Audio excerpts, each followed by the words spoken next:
Hey, I'm Natalie Abbott. And I'm Vera Schmitz, and we want to invite you to join us for our new Bible study, Dwell on These Things. Together, we'll spend 8 weeks walking through Philippians chapter 4, verses 4 through 9, and we'll learn a simple method for memorizing the entire passage as we go. Memorizing God's Word allows us to call it to mind at the times when we need it the most, and we're so excited for you to walk through this study and get equipped for a lifetime of memorizing Scripture. Learn more at lifeway.com/dwell. That's lifeway.com/dwell.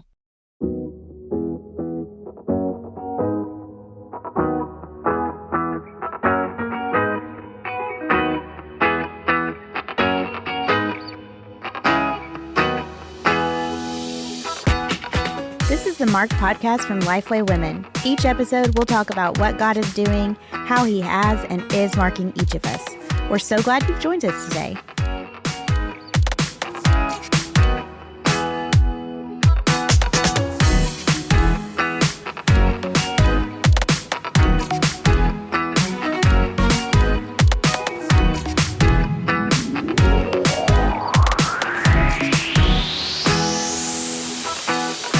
Hello and welcome to the Marked Podcast. I am Elizabeth Heineman, and I am here today with Tracie Miles. Hello, Tracie.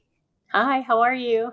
I'm so good. I'm ready to talk about this because I'm excited about your book. But first, tell us about yourself. Tell us who you are, about your family and your ministries and all the things that you do. Great. Well, thank you so much for having me. I'm so happy to be here on your podcast. I live in Charlotte, North Carolina. I have 3 grown children, which is hard to believe, but 2 of them got married a couple years ago, and now I have a daughter-in-law and a son-in-law. And I also have a daughter and my son's wife who is pregnant right now at the same time, only a few weeks apart. So those will be fun cousins. Like write a whole new book. Yeah. Yes, you can write another book on that. Yeah. I work for Compel Pro Writers Training, which is a division of Proverbs 31 Ministries. And I also run my own author coaching business called Tracie Miles Author Coaching because I love working with aspiring authors, helping them get published. And I'm in the process of kicking off my own literary agency in the next couple weeks. Cool. And in my spare time, which is not that often, I love to golf. I love to go to the beach, spend time with family and friends and write. And ironically, or strangely, I should say, a lot of people don't know that I like to flip houses. So I do that as well. Those are a lot of really fun hobbies. Yes. So tell us just briefly, because you mentioned you're going to be a literary agent. I bet a lot of our listeners may not know what that is, but they're probably interested in what that is. So could you tell us a little bit about what a literary agent is? Sure. Well, that is probably one of the most common questions I get just in working with authors. But an agent is basically your cheerleader. Mm-hmm. And your advocate when you're trying to pitch a book. And it's almost impossible to get into on the desk, get your proposal and your book idea on the desk of a publishing house. So you need an agent who has those connections, who is friends with people in the industry, who knows what the different publishing houses are looking for, that can send an email and say, hey, I've got this great client and her book idea is so awesome. It's just what you need. It's missing in the market right now. Right. And, her writing is great, and just really, pitch your book idea. Whereas they don't accept unsolicited submissions. So you need an agent to kind of be that mediator, that middle person, I guess, for you. If you have a book idea, a book proposal, and you're ready to try to get your message out there and see if you can get a book contract, you need somebody to help you do that. So yeah. And we have a lot of people ask us, how do I get published? How do I have an idea for a book or a Bible study? How do I do that? And we always tell them your first step is to get a literary agent. So thank you for explaining that, because I think a lot of people are just like, what do you mean an agent? I don't understand. Right. And so, yes, thank you. And that will be a really interesting career, I imagine. I think that would be really fun and really interesting to kind of get to cheerlead people on and to pitch their ideas to publishers. Sure. Well, I've been doing working with Compel Pro for almost 8 years, and we thousands of writers every month subscribe to our membership site, and so I love that. But we don't offer one-on-one coaching, and so that's what I really enjoy doing too, is really helping somebody just develop their whole book. Because when you have an idea and you're trying to get off the blank page, right, the That's thought of helpful. writing a book seems extremely overwhelming, much less getting it published. So, Yes. but I work with a lot of great authors. And so I just kind of wanted to start helping them take that next step. So that's how this next step for me has come about. It's just a big, I love ever that. growing Well, adventure. speaking of writing books, you have written a book called God's Got You. And we were drawn to this book because it was on the topic of embracing new beginnings with courage and confidence and remembering that God never changes. And I think we can all relate to like entering a life transition. You talked about the life transition you're entering into grandmotherhood, but we've all like gotten a new job or moved to a new house or gone to school or graduated or whatever it is, gotten married, gotten divorced, had someone that we love die. So all of those are like transition examples, and they're all across the gamut as far as like things you're looking forward to, things you're not looking forward to, things you never saw coming. And you talk about several different kinds of transitions in chapter 5 of your book. But first, I want to just ask you just real quick, if you could give a little pitch about your book. What is your book about? God's Got You. Yeah. The book is really about, like you said, just these transition seasons, because we all have them, whether they're good or bad, or whether we wanted them or didn't want them, just like you said. And so we can kind of find ourselves being stuck. And I've had a lot of this happen to me just in the last 10 years and major, major changes in my life. And in the book, I've called them life quakes. Okay. And so a life quake is basically, okay, your whole life just got turned upside down in one way or another. It's like you've just gotten so shaken up and you're unsettled and you don't know, who am I? Where am I supposed to be? What should I do next? What should I be, doing at all? And is this what's in store for me? And it's really just about stop looking at things as from a pessimistic standpoint of, I have to start over. Now I'm having to start over again.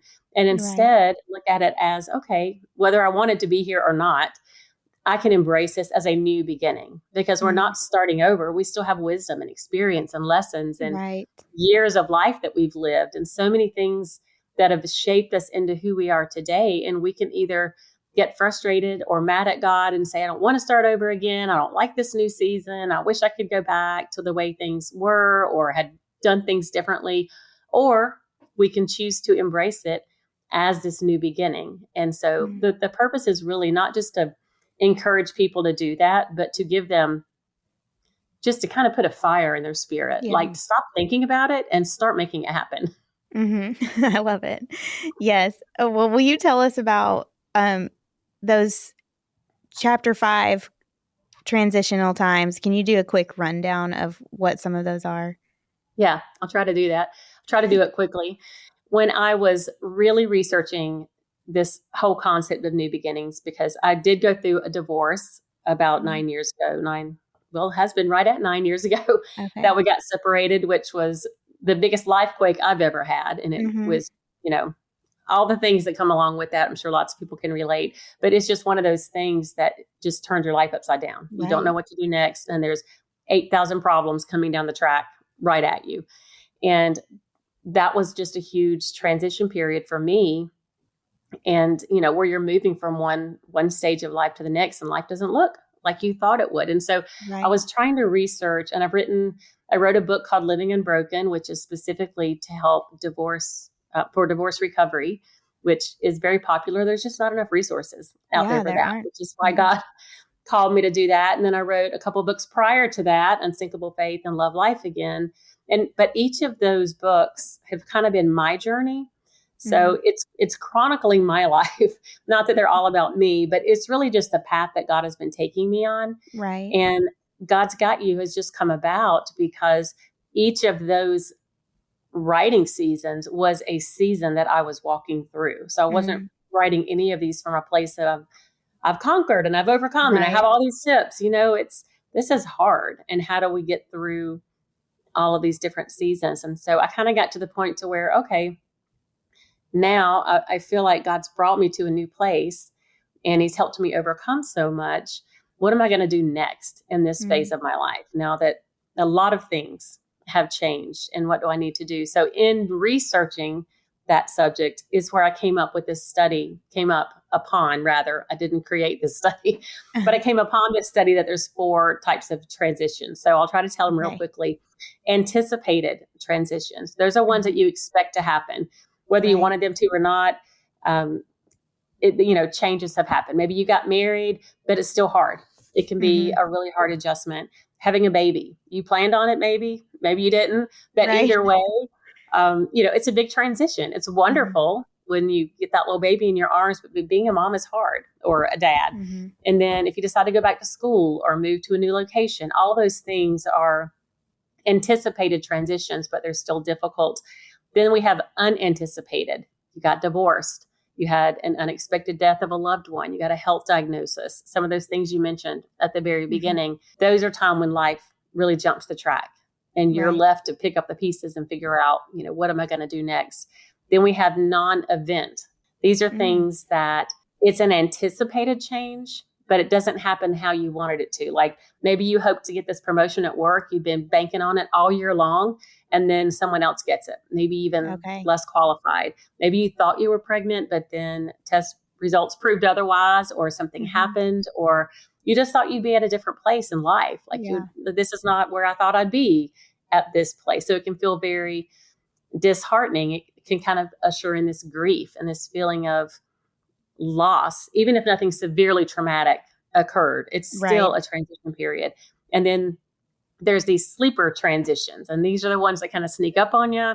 They occur without a lot of warning. You don't think about them, and they can be positive or negative. One is maybe you realize you're great at your job because you've improved your confidence, because you've been training and developing, or maybe your kids do something great, or they say something really sweet, and you're like, oh, okay, well, maybe I'm not failing at this job of being a mom. Or maybe you felt led to write a book or start a new career, and then you thought it was impossible, but then you realize, hey, I've made progress and I'm doing that. But it's just happened so gradually. You just kind of one day realize, oh, look what I've accomplished. And then it could be things like you notice one day that you haven't talked to your best friend of 20 years in like 9 months. Oh, what happened? That kind of snuck up on you. Time just passed. Or you see how big your children have grown, and then you start thinking, where'd the time go? And who am I now? What am I supposed to do with my life? Or you might even have regrets. Like, so many years have passed. I'm in this stage of my life, whatever quarter of your life, and what am I supposed to do? So those are things that just gradually happen over time. But when you kind of become aware that, hey, where I'm in an unfamiliar season right now, then each one of those 4 transition types all share kind of commonalities as far as emotions and fears and doubts and insecurities. Yeah. And I think that's important to I wanted you to go through that rundown, because I think some people might say, oh, I'm not in a transition season right now. But after you talked about all those, especially the sleeper ones, I feel like we can all, if we're really evaluating it, we can think, oh, I'm in that one. Actually, I didn't realize it, but I am in this transition phase, and I'm doing something different. I found my life to look differently than I thought it would. And so I think that's really helpful for people. And speaking of helpful, I love the practicality of your book, how each chapter ends with some action steps. So tell us a little bit about those, and then why you chose to include those action steps in each chapter.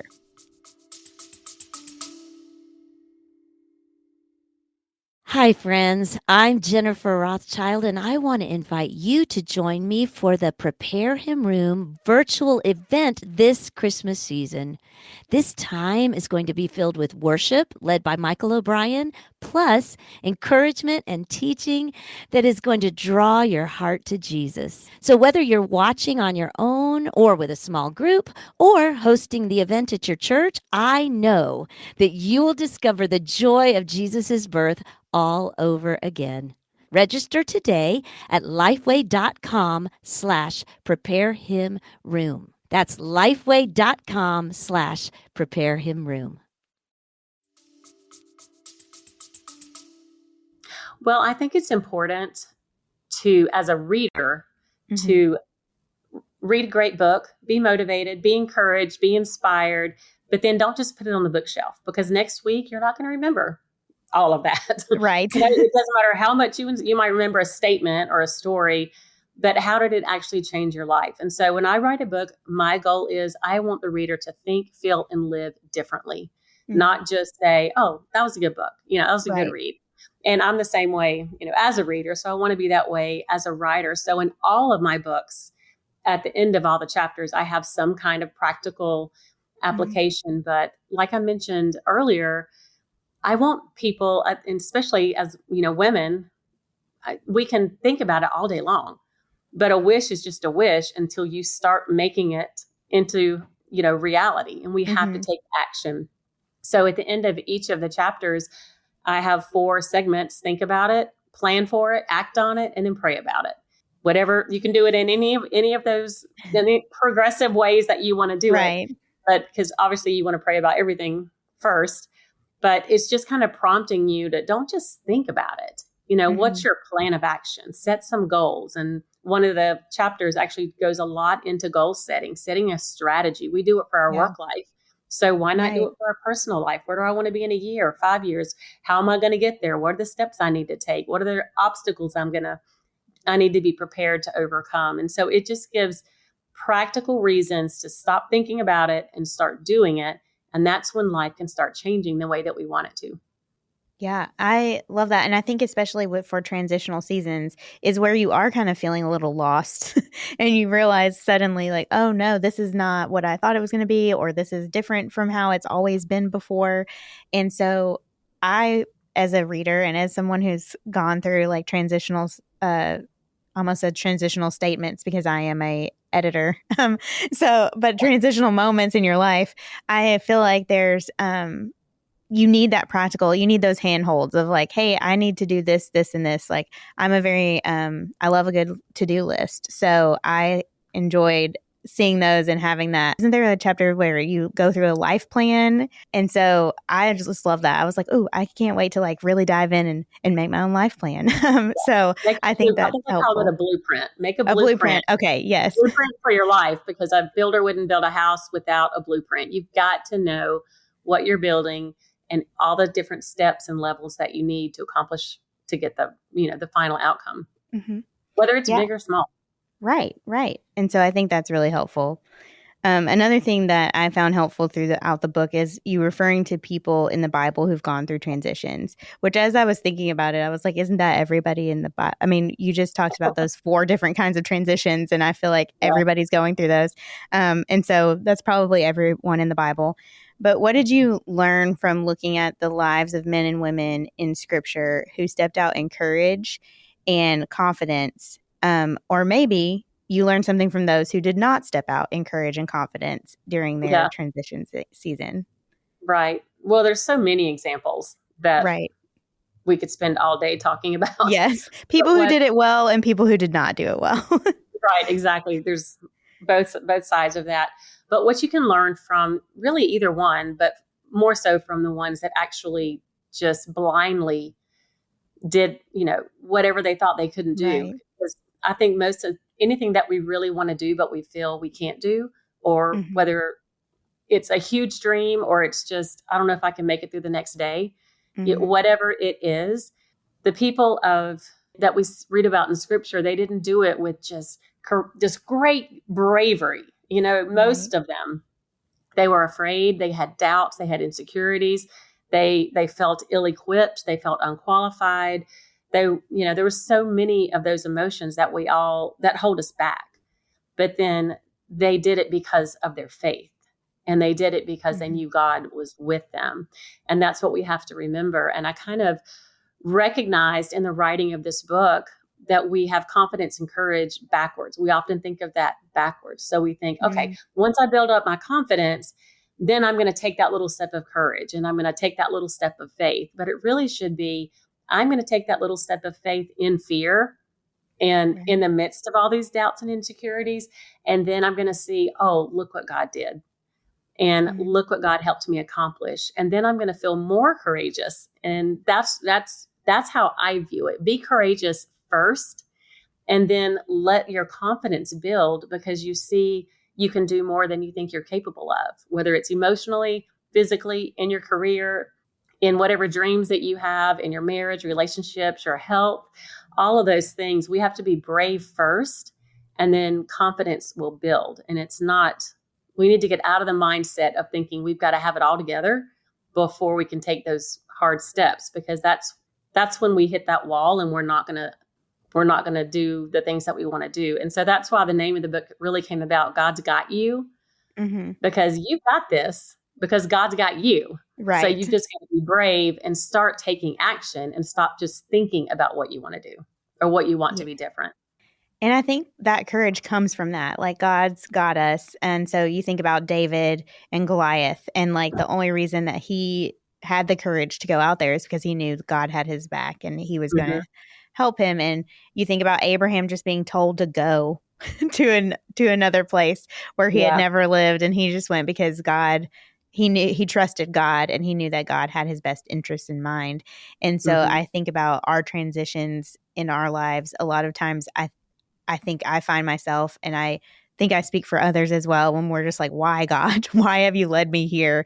But it's kind of that step out in faith. And like you said, God's got your back. He has promised that he's going to be with us from now and forever. And he promises that throughout his word. And so just having that courage, and even looking at the armor of God, like, it's the armor of God. It's not the armor of the Christian. It's the armor of God that he lets us wear. Right. And so I think putting that on is another way to kind of go into it with bravery. And through that, that's the reason why we have confidence, is because of we're wearing God's armor. So we can have confidence in that. Okay. So I have a question for you about what encouragement or advice do you have for women who are entering a season that they've been looking forward to? So those anticipated ones, the ones that they maybe didn't see coming, but they're so excited about it now that it's here. It's a good thing that they're excited about. What encouragement or advice do you have for those women? Well, I think it's really just kind of a synopsis of what we were just talking about, is just believe in yourself, because you are God's child. And especially if he's called you to do something or given you a dream or a passion that you want to pursue, then it didn't just fall out of the sky, and he's going to be there for you. And if there's a door to be closed, he'll close it. And otherwise, he'll continue to open doors for you. So just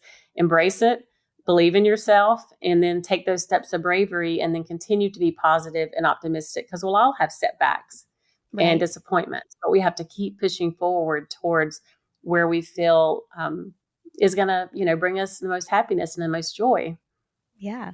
And I would add to that, like you mentioned earlier, with some of these like good transitions, the things that we're looking forward to, having a baby, getting married, there's still going to be some hardship in that. It's not always going to be fun, but continue to just take that next step forward, like you said. Okay, what about the women who are entering a time of transition that they did not anticipate, and maybe it's not something that is good or something that they wanted to have happen? So an illness, a job loss, a divorce, a loss of a loved one, something like that. What encouragement would you have for those women? Really, to first lean into your faith and just continually to ask God to give you peace, for one, because any of those types of things where your heart is just broken and the future seems terrifying. And I've walked that road many times where it's just like, I literally don't know how I'm going to survive tomorrow, much less a month or 2 months or 6 months, because I don't like my life right now. I don't like the way it looks. This is not the life I envisioned. And just asking him to give you a peace and a hope, and learning to love the life that he's given you, even though it may not look the way that you thought it once would. So I think that's really important. And that's where this whole concept of new beginnings really plays into the most, because we can choose to be miserable. We can choose to be angry. We can choose to continue to be negative and think all the worst case scenarios, or we can completely learn to retrain our thoughts and capture our thoughts, take them captive to God, like the Bible says, and start being optimistic. And eventually that becomes a habit, and it's a game changer. It changes your life. So we can look out, through a positive lens, or we can look out through a negative lens at every single day when we wake up, and at everything in our life. But we have to, I think, number one, accept that this has happened. This life has changed. This transition season is here. I cannot change that. Change is forever, and I can't fix this. but I can look at it as, this is where God has me. This is not a surprise to him. This is where he has me in life right now. And I want to embrace it as a new beginning. What can I do to take steps to walk into this new beginning with faith and optimism and joy in my heart and hopefulness for what he has in store, rather than just thinking the worst. So we really just accept it, embrace it, and then start putting into play that courage and confidence. Yeah.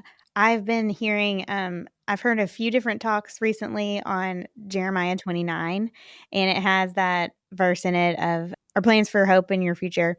I can't remember it because I've memorized it in like 14 different versions. So I don't know, but you know what I'm talking about. Everyone has gotten that graduation card with that verse on it.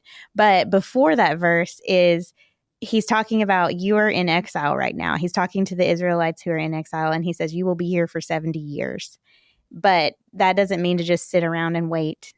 You need to plant vineyards. You need to get married. You need to get your sons married. You need to plant farm, cultivate the land, and also do good for the city that you're in right now. And so when you were talking about that, you're in this season, and this is not, the Israelites did not want to be in exile. That was not a good thing, but they accepted it, or they were called to accept it. God said, accept it, be here while you're here. And so kind of take what you have learned and be here and do as much good as you can in this season, whether you asked for it or not, and you wanted it or not.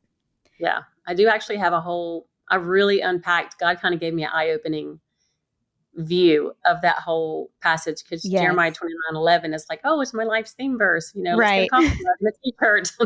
But the moral of the story is, he was saying, I've got a good plan for everybody and everything. Yeah. And just like you said. And they were in the ultimate transition time. Yeah.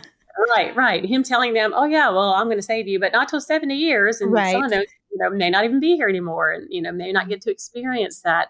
So he did want them to plant their gardens and live their lives and get married and enjoy it. Even though it's not where they wanted to be, you still have life, and God wants you to, make the most of it where you can. And that's a personal choice that we have to make for ourselves. Yeah.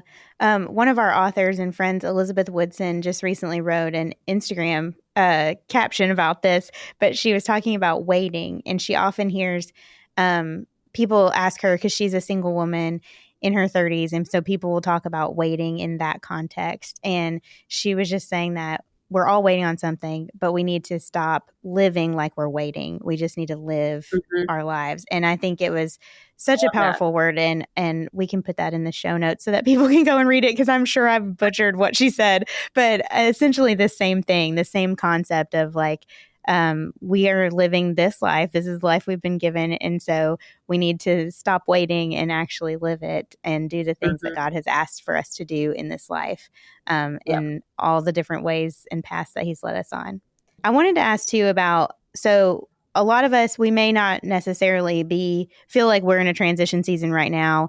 Though I do find that hard to believe. I feel like we're all probably transitioning in some way, shape or form into a new season. But, how can we support our friends, especially with those who are maybe transitioning into a season that is harder, or it's like a anticipated or unanticipated change, and it's something that they is not good? How can we support those friends?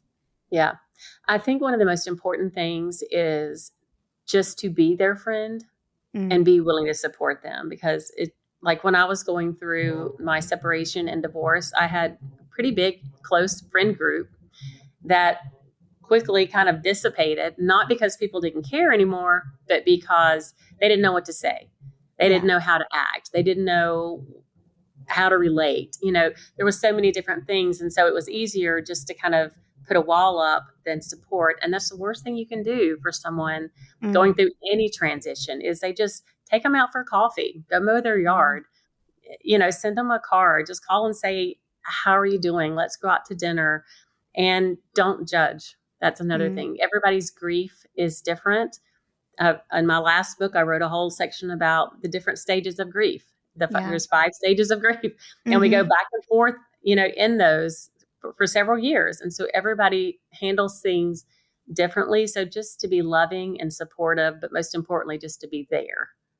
Yeah, that's a good word. I think that applies for all of the things. We can always just be there for people. And that's a way that we can even imitate God, because he is always there for us. And so we can be there for one another. Yeah. Well, Tracie, thank you so much for talking with us. But we have one more question, because this is the Marked podcast.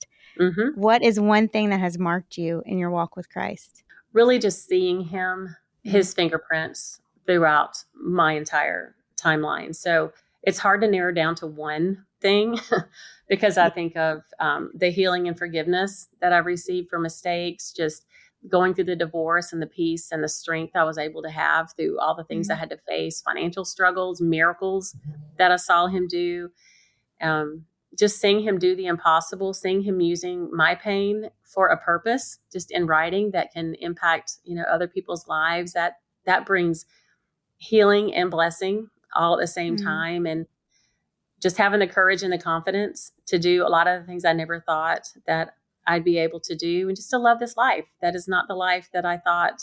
It's not how I envisioned my life a long time ago, where I am right now. So all of these things kind of, form that one mark that God has been involved all along the way. And this synchronization of dates, and I call them God incidences, but just how so many dates in my life are just so divinely ordained that things would happen on the same day, decades apart. And you can really see how God has been involved in your life the whole time. And so that was a long answer to your short question. No, that's a great one. Yeah. But they just kind of all add up together. I love that. And I love that there's so many people that talk about similar words of God, just seeing God orchestrate their lives. And I'm so thankful that you have used the things that in your life, you said your life doesn't look like what you thought it would. And I don't think anybody's does. I would like to meet the person who predicted their life would be exactly like it is.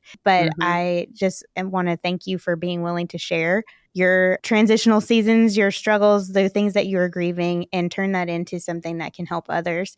And so we're thankful that we got to chat with you. And I hope that women are encouraged by our conversation today. Thank you. Thank you so much again for having me.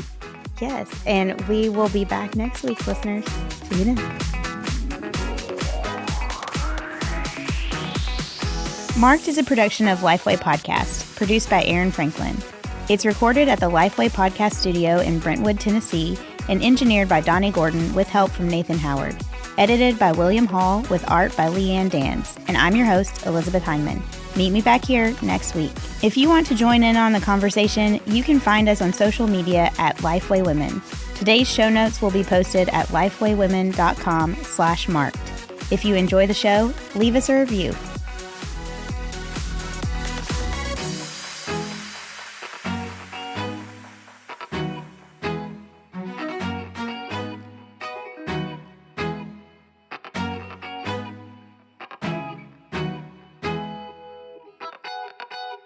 Hey friends, this is Ellie Holcomb, and I'm so excited to invite you to join me and the Lifeway Women for an Advent Bible study, Joy to the World.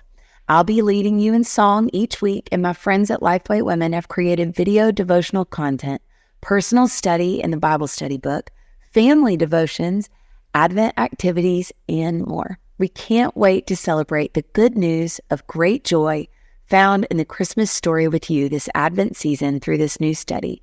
Learn more at lifeway.com/joy to the world.